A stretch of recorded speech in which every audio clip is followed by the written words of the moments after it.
ვიყავ ძმისაო, როგორც შავი კლდეს ალიო. ვამბობდი ჩემი ნება, ჩემი გულის თქმის ძალია, მაგრამ ლაშქარსავ ნახე ერთი ტანმომცრო ქალიო. იმ წბილასავით წვრილამა გულში დამინთო ალიო. ჯერ კი პირდაპირ დამკვლია, თვალს გამიყარა თვალიო, გატეხა გულის საფარი გაუტეხელი რვალიო. მემრე კი გადამეთხია.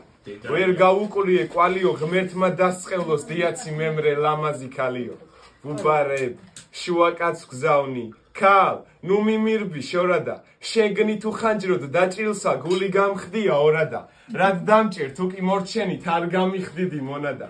თუ შენ ის გინდა, რომ მომკლა გადავილიო კლდეზე და შენს ცბიერის თვალებით შენ უნდავს უჯდე გვერდზე და გკოცნიდეს, ინაბებოდე ღილებს გითვლიდეს მკერდზე და კაცის ქალისგან დაჩაგვრას არასწერს ჩემი რჯულია, დიაცის დაწუნებულსას ჯობს რომ არ მედგას სულია, მკლავნის ნუმსხიან ტანზე და ჭიად დამიხრან გულია მაშხმალს რად ვირტყამ წელზე და თავზე რად მხურავს ქუდიო, თუ კი გავიგოს სწორთაგან ჩემზე ნათქვამი ცუდიო.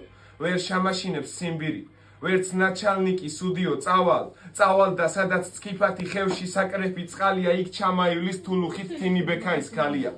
უნდა გადუუხტე გზაშია, სიტყვავესოლო ცხარიო, გატეხოს გულის საფარი, გულს დავაბჯინო ხმალიო, ცხენის გავაზედ მოვიგდო, სტიოდეს ცრემლი ცხარიო, შუაღამისას ჩარგალსა გადავიწერო ჯვარიო. მემრე მოიდეს სადაო, თუ უნდა ოსმალთა ჯარიო. ქალს არავის წააყვანინებს, ზაზულია ეხარიო.